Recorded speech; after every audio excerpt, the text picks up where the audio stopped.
오늘 주신 하나님의 말씀 출애굽기 3장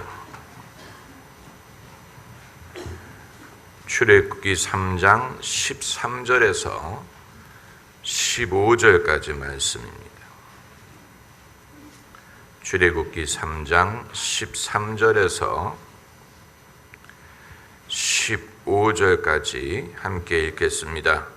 모세가 하나님께 고하되 내가 이스라엘 자손에게 가서 이르기를 너희 조상의 하나님이 나를 너희에게 보내셨다 하면 그들이 내게 묻기를 그의 이름이 무엇이냐 하리니 내가 무엇이라고 그들에게 말하리이까?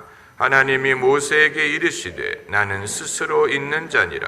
또 이르시되 너는 이스라엘 자손에게 이같이 이르기를 스스로 있는 자가 나를 너희에게 보내셨다 하라.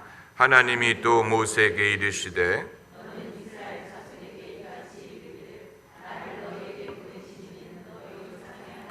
곧 아브라함의 하나님, 이삭의 하나님, 야곱의 하나님 여호와라 하라. 이는 나의 영원한 이름이요 대대로 기억할 나의 표호니라. 아멘.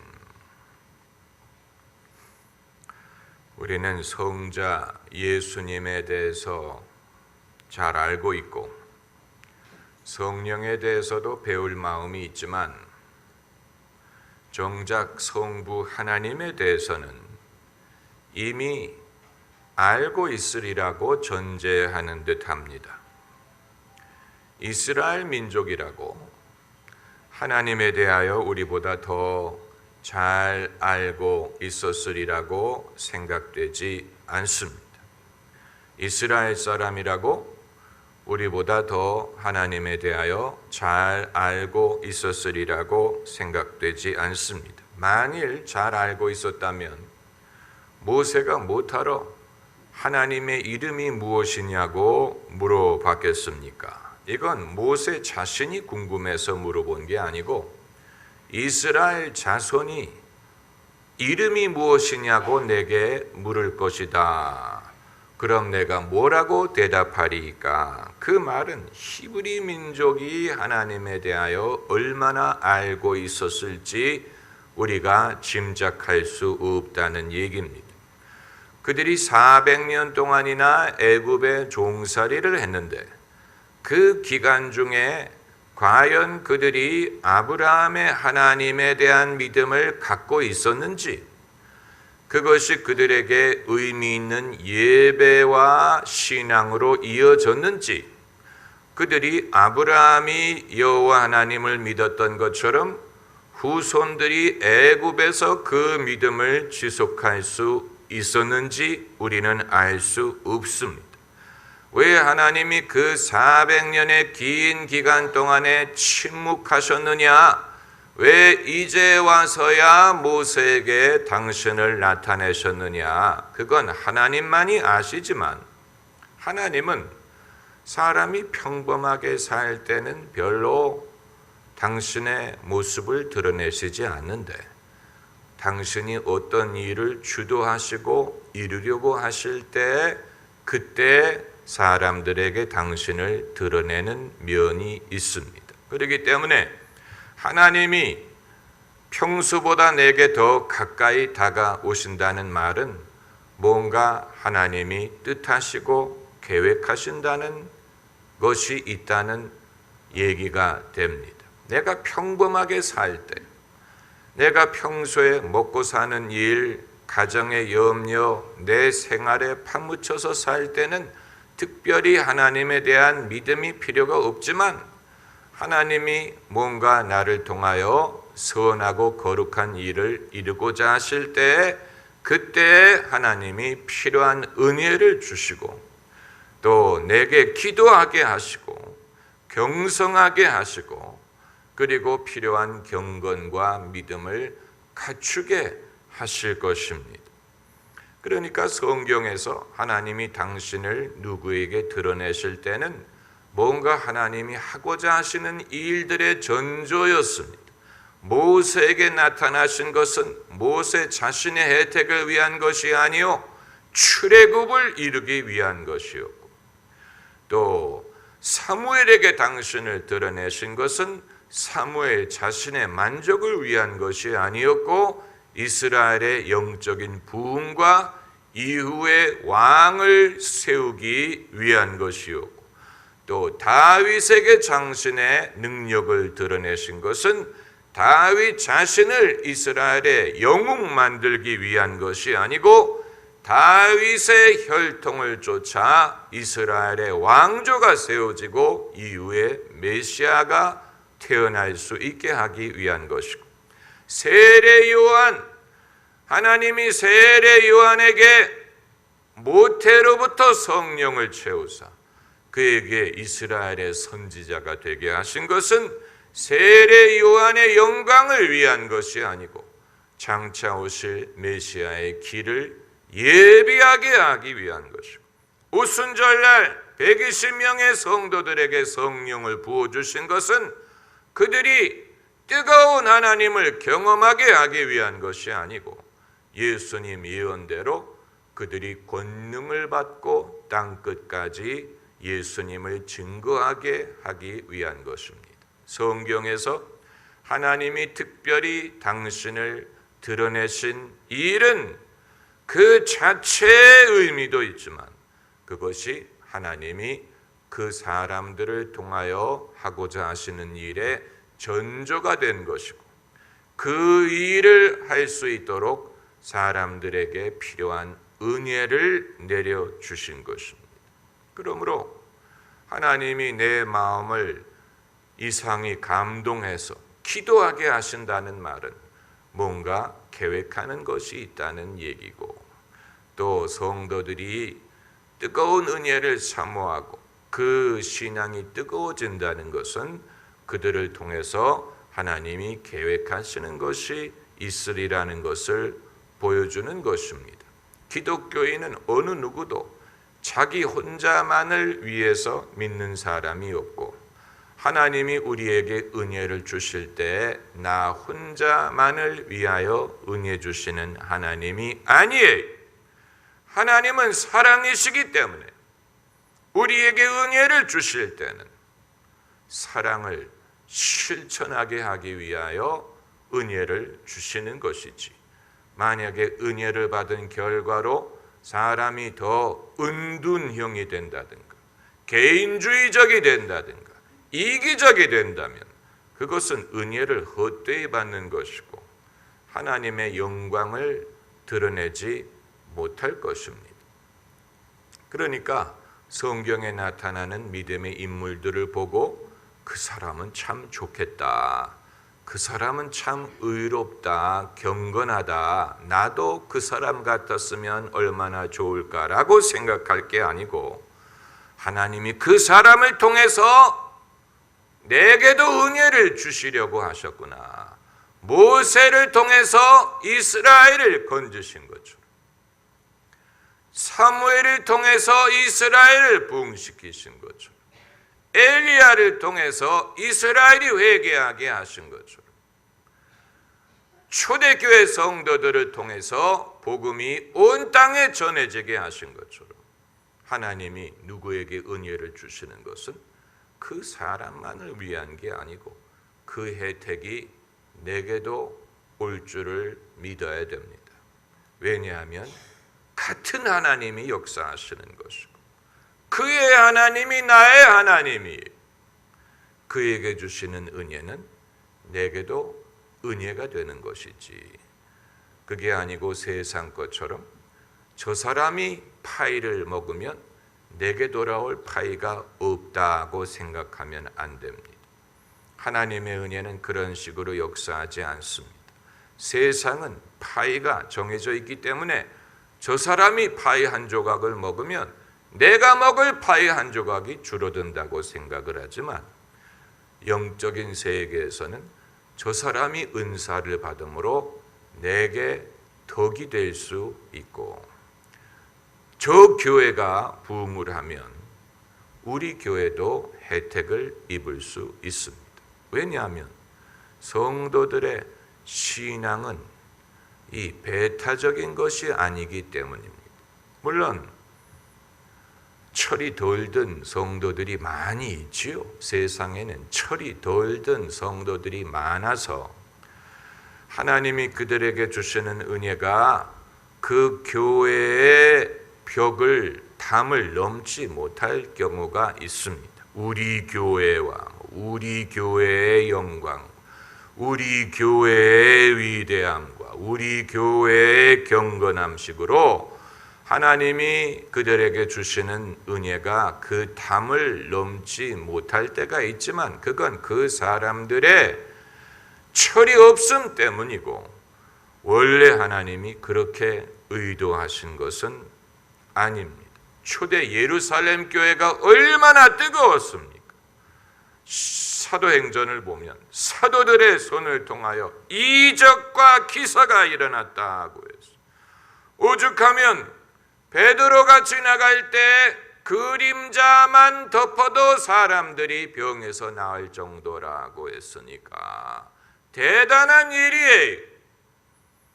그러나 그들이 마르고 닳도록 예루살렘에 있어서 그 은혜를 누리리라고 생각할 수 없는 이유는 그것이 그들만을 위한 것이 아니었고 핍박을 통해서 여러 가지 사연을 통해서 그들은 땅끝까지 흩어져서 그래서 그들이 사마리아로 내려가고 안디옥으로 올라가고 사방으로 흩어지지 않습니까? 잘 훈련된 성도는 이후에도 쓸데가 많은 인물이 되기 때문에 하나님께서는 성도들을 잘 훈련시켜서 이후에 두고두고 유익한 일을 하게 하실 줄을 믿어야 됩니다. 네, 그건 하나님이 정하실 일이고 나는 믿음의 훈련을 잘 받고 충성하고 순종하고 있는 곳에서 최선을 다하고 순종하고 그리고 하나님의 명을 기다리는 것뿐입니다. 보내주소서 보내주소서. 주님이 보내시는 것이지 내가 가는 것이 아니에요. 사도행전 13장을 보면 안디옥 교회에 교사와 선지자가 있으니 하면서 5명의 이름이 나옵니다. 그 중에 바나바와 바울이 포함되어 있습니다. 대단한 것입니다. 안디옥 교회가 대단한 교회였는데 그 교회에 교사와 선지자가 있는데 그 5명의 이름에 이들의 이름이 포함되어 있다는 것은 대단한 일이에요. 아무나 거기에 이름을 올릴 수 있는 것이 아니었습니다. 그런데 그들이 주를 섬겨 금식할 때 성령이 가라사대 내가 시키는 일을 위하여 바나바와 바울을 따로 세우라.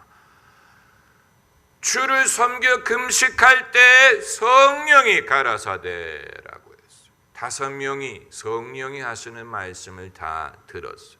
어떤 방식으로 말씀하셨을까? 아마 예언을 통해서 말씀하셨으리라고 봅니다. 그들이 주를 섬겨, 그 말은 예배드리다는 말. 그들이 예배드리는 중에 성령이 말씀하셨어요.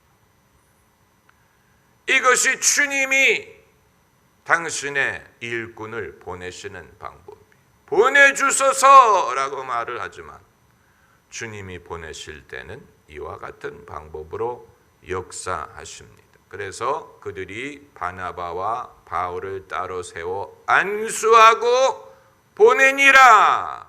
이렇게 해서 사도 바울의 이방인 사역이 시작된 것입니다. 소위 그의 선교 여행 루트가 여기에서 비롯된 것입니다. 성경책마다 그 뒤에 가면 지도가 있지요. 지도가 없는 성경책은 싸구려 성경. 지도가 있어요. 주로 가나안 땅의 지도가 있고 그리고 바울의 선교 여행 지도가 있습니다. 저는 성경책마다 그 지도로 보일 것이 참 많은데 하필이면 사도 바울의 선교를 1차 선교, 2차 선교, 3차 선교까지 색깔을 달리해서 무슨 이 여행사 무슨 패키지 투어처럼 그 여행지를 이렇게 기록한 목적이 과연 어디에 있을까? 누가 그것을 그렇게 보고 싶어 할까? 늘 궁금하게 생각을 했는데, 그러니까 그 당시에 비행기도 없고 기차도 없고 자동차도 없는 시대에 사도 바울이 3-4번이나 대륙간을 왔다 갔다 하면서 복음을 전했다는 사실은 대단한 일인데, 그 원동력이 안디옥 교회에서 주를 섬겨 금식할 때 성령이 가라사대, 그래서 그들이 성령의 보내심을 받았다라고 말한 것입니다. 성령의 보내심. 예수께서 사도 베드로에게 내가 너에게 천국의 열쇠를 주노니 내가 땅에서 무엇이든지 매면 하늘에서도 매일 것이요 땅에서 무엇이든지 풀면 하늘에서도 풀리리라. 이건 교회에 주신 권세를 말하는 것입니다. 교회가 천국의 열쇠와 같은 권세를 갖고 있기 때문에 교회가 예수님의 이름으로 풀 수도 있고 맬 수도 있다는 말씀을 하신 것입니다. 그렇기 때문에 안디옥 교회가 바나바와 바울에게 안수하고 그들을 보낸 것은 교회가 보낸 것뿐만이 아니고 주님이 보낸 것이 된다는 얘기예요. 왜냐하면 교회가 무엇이든지 땅에서 매면 하늘에서도 매인다고 했기 때문에 교회가 축복하고 보낸 것은 주님이 복을 주시고 보낸 것과 마찬가지가 되는 것입니다. 많은 사람들이 이와 같은 권세와 은혜를 충분히 경험할 때까지 인내하고 기다리지 못하고 자신들의 열심과 자신들의 의지에 의해서 자기 의지로 무엇을 하려고 할 때가 많이 있는데, 이것은 우리가 성경의 사례로부터 배워야 될 부분입니다. 이들이 바나바와 바울이 자기들의 의지로 떠나간 게 아니었어요. 자신들의 열정으로 떠나간 게 아니었어요. 5명이 선지자와 교사들이 주를 섬겨 금식하는 중에 성령이 말씀하셨고 말씀하실 때까지 기다렸고, 아마 그들은 주님이 어떤 식으로 지시하실지를 알지 못했을 것입니다. 무언가 때가 되면 지시하실 것이라는 것을 알고 있었지만 어떤 식으로 하실지는 예측하지 못했을 것인데, 어느 날 평소대로 주를 섬겨 금식하는 중에 성령이 그 말씀을 하신 것입니다. 이건 바나바와 바울에게만 적용되는 게 아니고 그 5명 모두에게 적용되는 것이고, 또 주님이 쓰고자 하시는 모든 사람에게 적용이 되는 것입니다. 그래서 실라라든가 디모데라든가 요한 마가라든가 이런 인물들은 그 당시에는 라이트 웨이트였어요. 헤비 웨이트가 아니고 라이트 웨이트, 작은 그런 스케일의 인물들이었는데, 큰 물고기가 움직이니까 작은 물고기가 따라가는 것이죠. 바울과 바나바 얼마나 큰 인물들이에요. 그러나 큰 인물들이 움직일 때 실라, 디모데, 요한, 마가 이런 인물들이 같이 움직이고 그들도 큰 인물들이 될 수 있는 기회를 얻지 않습니까? 그래서 요한, 마가는 마가복음의 저자가 되고 디모데가 바로 바울이 디모데에게 편지를 쓴 인물이 아닙니까? 그리고 신라는 대한민국에 와서 삼국시대를 시작했다는 말이 있어요. 그거 농담이고, 신라가 어떤 일을 했는지는 알 수 없지만 신라는 이제 그것이 이 로마식의 발음이고 원래는 사일러스, 실베이너스 이런 식으로 그들의 이름을 불렀지요. 이 이름이 무엇이 어떻게 불렀느냐 하는 것은 그렇게 중요하지 않지만, 그렇기 때문에 히브리 민족이라고 우리보다도 하나님을 더 잘 알고 있었던 것 같지 않습니다. 하나님에 대한 지식은 무슨 세트 메뉴처럼, 콘서트의 프로그램처럼 하나님이 사전에 인류에게 주셨던 것 같지 않습니다. 나는 이런 분이다. 하나님의 속성, 하나님의 성격, 하나님에 대해서 당신의 백성들에게 미리 알려주셨던 것 같지 않습니다. 그럼 어떻게 하셨느냐? 세월에 걸쳐서, 오랜 세월에 걸쳐서 나타난 바 되었으리라고 봅니다. 이것을 아는 것은 성경을 읽는데 상당한 열쇠가 됩니다. 애초에 하나님이 아담에게든지 아브라함에게든지 모세에게든지 당신에 대하여 사람들이 알만한 모든 것을 다 알리셨다는 성경 구절이 없어요. 그런 구절을 찾아볼 수 없어요. 당신에게 알만한 것을 미리 다 사전에 알려주셨다는 성경 구절이 없고, 세월의 흐름과 함께 사람들이 하나씩 알게 된 것이죠. 그래서 지난 수요일 날 공부한 것이 바로 여호와 이레, 하나님이 예비하신다는 사실을 아브라함도 경험을 통해서 알게 된 것이고, 이후에 여호와 라파, 여호와 니시, 여호와 샬롬, 이 모든 것도 세월에 걸쳐서 이스라엘 백성들이 경험을 통하여 하나님에 대해서 알고 계신 것이고, 구약 성경뿐만이 아니고 신약 성경에 이를 때까지 하나님은 당신을 알리셨고, 그 절정이 바로 예수 그리스도이십니다. 예수 그리스도께서 하나님에 대해서 많은 계시를 하셨어요. 너희 천부께서 구하는 자에게 좋은 것을 주시지 않겠느냐. 구하라, 그리하면 주시리라. 이런 말씀. 또 나를 본 자는 아버지를 본 것이다. 나와 아버지는 하나이니라. 예수님이 하나님의 놀라운 면을 드러내셨습니다. 많은 사람들이 구약의 하나님과 신약의 하나님이 다르다. 구약의 하나님은 무서운 하나님이었고 신약의 하나님은 자애로운 하나님이다 라고 주장을 하는데, 하나님이 구약과 신약이 다르다는 주장은 틀린 주장이지만, 하나님께서 단번에 당신을 드러낸 것이 아니고 오랜 세월에 걸쳐서 백성들에게 당신을 드러내셨다는 것은 옳습니다. 그래서 구약에는 미처 하나님의 사랑과 용서와 구원에 대해서 사람들이 알 기회가 적었는데, 예수 그리스도를 통해서 그것이 이루어졌고 그것이 계시가 된 것입니다.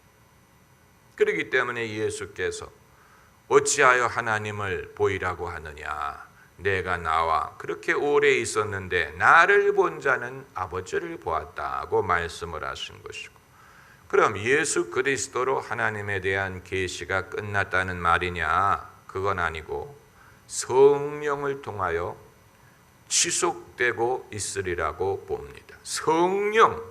성령이 누구를 드러내십니까? 예수님을 드러내시죠. 예수님을 알수록 누구를 더 잘 알게 됩니까? 하나님 아버지를 알게 되죠. 그렇기 때문에 성령이 이 땅에 계시는 한 사람들은 하나님에 대하여 이전보다도 더 잘 알 수 있는 가능성이 존재합니다.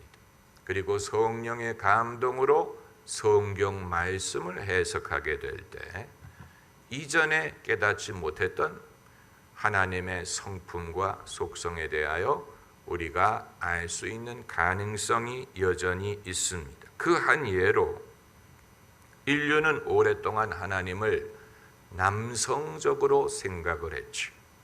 그래서 영어 대명사를 쓸 때 하나님을 he라고 불렀어. he, 남성을 부르는 3인칭.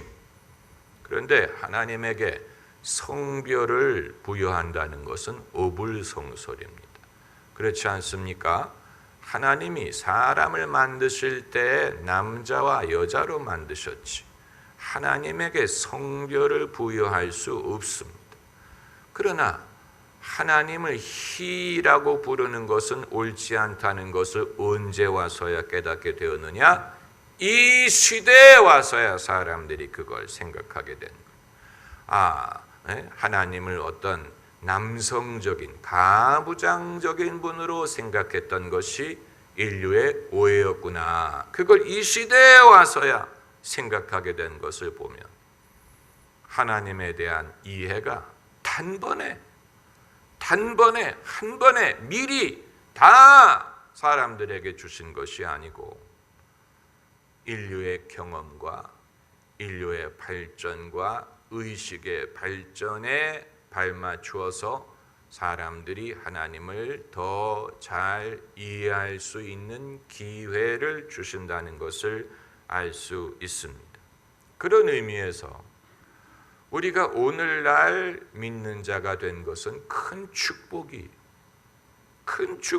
왜냐하면 이전보다도 이전 사람들이 알 수 없었던 것을 알 수 있는 기회를 얻게 되었기 때문에